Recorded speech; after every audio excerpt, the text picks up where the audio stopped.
सबसे पहले यहाँ पर अनुराग भदौरिया जी आपका रुख कर रही हूँ। आरजेडी की प्रवक्ता का इंतजार कर रहे हैं हम, उनको भी आमंत्रण दिया है, लेकिन बड़ा सवाल ये, दो ऐसे प्रवक्ता कंचना यादव, प्रियंका भारती, जिन्हें लोग टेलीविजन पर बैठते हैं, सुनते हैं, बड़े दमदार धुआंधार तरीके से वो अपनी पार्टी का पक्ष भी रखते हैं और सरकार को घेरने वाले विषयों पर सवाल भी उठाते हैं।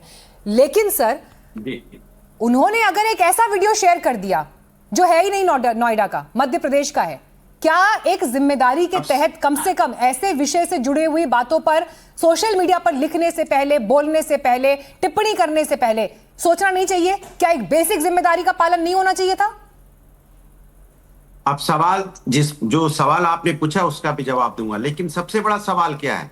सबसे बड़ा सवाल यह है कि क्या 11-12 हजार रुपए में एक श्रमिक की जिंदगी, अपनी अच्छी जिंदगी जी सकता है?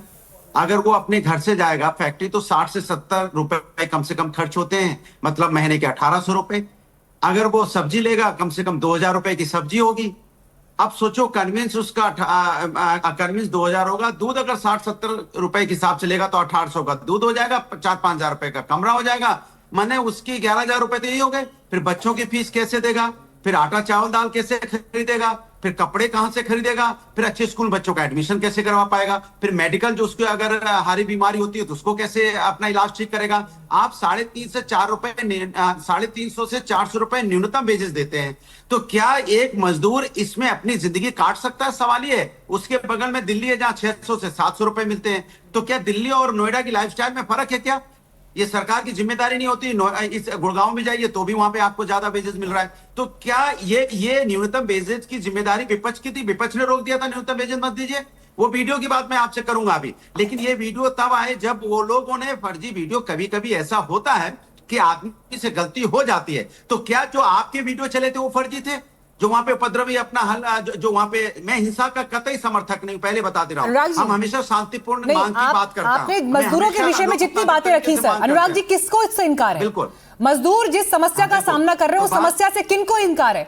और उनके लिए बेहतरी होनी चाहिए, इससे किसको इनकार है? क्या सरकार ने इस बात से इनकार किया है? मेरा सवाल सर ये है आपसे, अनुराग जी सवाल सुनिए, मेरा सवाल आपसे ये है कि अगर जिम्मेदार पद पर बैठे लोग भी बिना वेरीफाई किए हुए फैक्ट्स को इस तरह से आगे शेयर कर देंगे, और अगर उन वीडियोस के आधार पर सर ये हिंसा और भड़कती, लोगों की जान चली जाती, उसका जिम्मेदार कौन होता? क्या जबरदस्ती लोगों को भड़काकर उसके बाद जमीन पर उतारा जाना, इसका जिम्मेदार कौन होता सर? मैं आपको जवाब दे रहा हूं। सवाल यह है कि जब किसान आंदोलन करता है तो उसको खालिस्तानी पाकिस्तानी बोल दिया जाता है। जब पढ़े लिखे लोग शहर में बैठ के अगर देश के भले की बात करते हैं तो उसको अरबन नक्सल बोल देते हैं। जब श्रमिक अपनी बात कर रहा है तो उसको पाकिस्तानी कनेक्शन बोल दिया जाएगा। तो ये तो देखिए समस्या का समाधान नहीं है। सरकार को गलत वीडियो शेयर करेंगे तो उनको क्या कहा जाएगा? भ्रामक वीडियो मध्य प्रदेश की घटना को नोएडा का बता के शेयर किया जाएगा तो उसे क्या कहा जाएगा? सुन तो लीजिए मेरी बात, जो गलत है वो गलत है, लेकिन ये कहूं कि उसी गलती की वजह से श्रमिक को वहां पे 20,000 रुपए तनख्वाह नहीं मिल रही थी, ये भी तो गलत है ना। अनिला सिंह जी, बड़ा सवाल यहाँ पर जो है अनुराग भदौरिया ने उठाया, उन्होंने कहा इससे किसी को इनकार नहीं कि जिन्होंने गलत वीडियो, फेक वीडियो शेयर किए, पुलिस ने अब तो उन पर FIR भी दर्ज कर दी है और डेफिनेटली उस पर जो है इन्वेस्टिगेशन होना चाहिए। लेकिन क्या इस बात से जो मुख्य मुद्दा है उस पर से ध्यान कम हट जाता है या कम हो जाता है? अगर मजदूर सड़क पर उतरे हैं तो सिर्फ एक फेक वीडियो के आधार पर तो नहीं उतरे हैं, पेट में आग लगी है इसलिए सड़क पर उतरे हैं।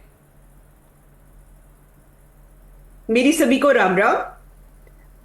देखिए ऐसा है, अनुराग भदौरिया जी एक बहुत ही वरिष्ठ नेता हैं, पढ़े लिखे व्यक्ति हैं, समझदार हैं, उद्योग क्या है ये अच्छी तरीके से समझते हैं क्योंकि IIM कलकत्ता के ये प्रोडक्ट हैं। मुझे नहीं समझ में आता लाल टोपी का ऐसा क्या इनके ऊपर इन्फ्लुएंस हुआ है कि ये यहाँ पर आकर भ्रम फैला रहे हैं, झूठ फैला रहे हैं। जहां तक FIR की बात है, देखिए इनको ये कहना चाहिए था ठीक है FIR होगी, कोई बात नहीं। FIR जो होती है वो किसी चीज को दबाने के लिए नहीं परंतु सच्चाई को उजागर करने के लिए होती है, इंक्वायरी होती है। अगर आप अधिकृत प्रवक्ता हैं किसी राजनीतिक दल के और अगर आप झूठ फैलाएंगे, गलत वीडियो डालेंगे, भ्रम फैलाएंगे, आपकी आरती उतारेंगे। आप ये कहेंगे अरे ये गलती से हो गया, अरे मैं तो महिला हूं। जी नहीं, आपने मेरे उत्तर प्रदेश में आग फैलाने का कार्य किया। और मैं तो कहती हूं श्रमिक जो हैं उनके हाथ जो हैं वो श्रम करने के लिए बने हैं, औजार हथियार पकड़ने के लिए बने हैं, पत्थर मारने के लिए नहीं बने। पेट्रोल इकट्ठा करके, आप ये बताइए इतने से पेट्रोल के साथ क्या कोई गाड़ी जल सकती है? कौन थे ये लोग? मैंने खुद बहुत सारे इंडस्ट्रियलिस्ट से नहीं, यहाँ आप पे बताइए बात कौन करी थे है। ये लोग? नहीं, मैं ये हम कैसे बता सकते मुझे हैं कौन बात है? आप पूरी बताइए करने- कौन थे वो लोग? मैं- क्या आप ये मैं कह बात रही हैं कि जितने लोग जो प्रोटेस्ट कर रहे हैं वो सब किसी के भड़कावे पर, किसी के इशारे पर वहां पर आ गए? मैं उनकी बात अपनी पूरी कोई कर लूं समस्या नहीं मीनाक्षी है। जी, क्योंकि यहाँ पर बात मेरी पार्टी की सरकार की है, मुझे बात पूरी करने का आप थोड़ा सा समय दे दीजिए, आप 30 सेकंड दे दीजिए। जब श्रमिकों से पूरी बात हो चुकी थी, सब कुछ तय हो चुका था, फिर ऐसा क्यों हुआ कि उद्योगों में जब श्रमिक अपना कार्य कर रहे थे, एक मॉब आता है, पत्थरबाजी करता है, उन्हें फोर्स करता है अपने साथ जाने के लिए।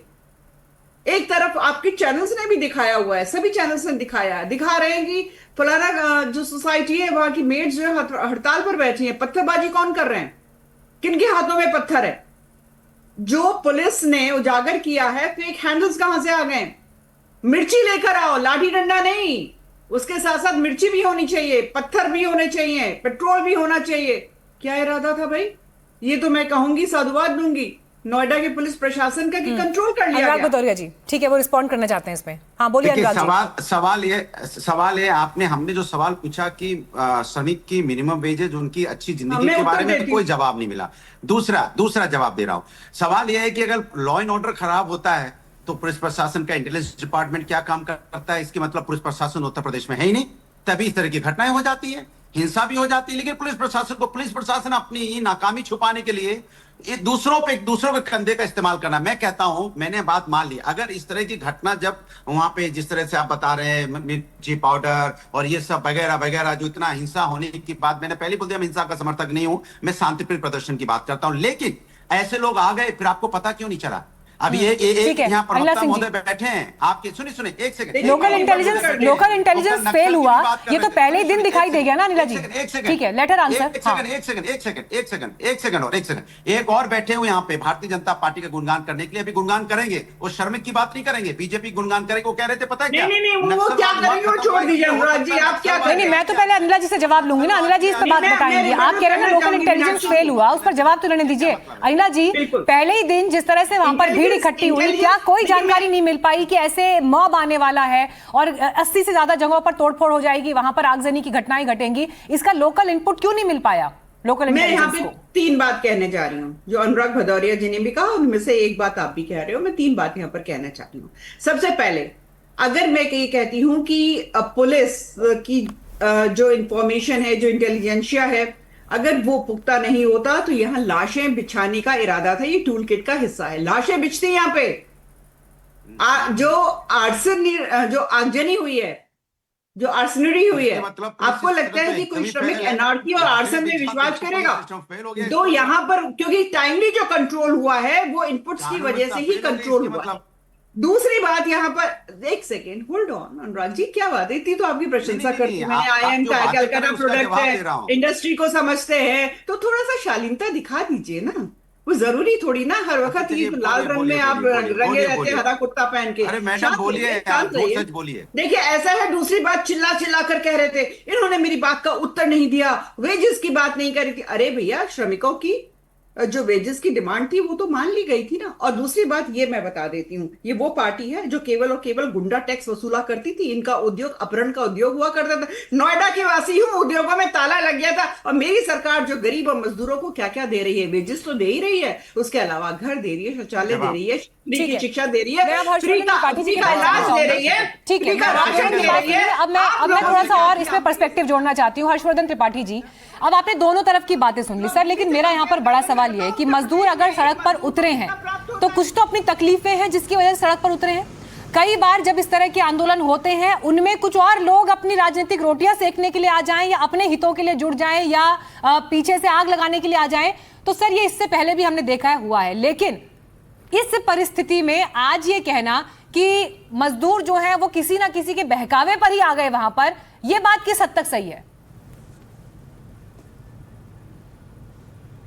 देखिए मीनाक्षी जी, सबसे पहले तो ये कि जो प्रियंका भारती की पोस्ट थी वो सामान्य वीडियो के गलत समझ लेने की पोस्ट नहीं थी। उस पोस्ट को अगर आप दिखा रही, चूंकि मैं बाहर से जुड़ा हुआ हूं तो स्क्रीन पे मुझे नहीं पता क्या चल रहा है।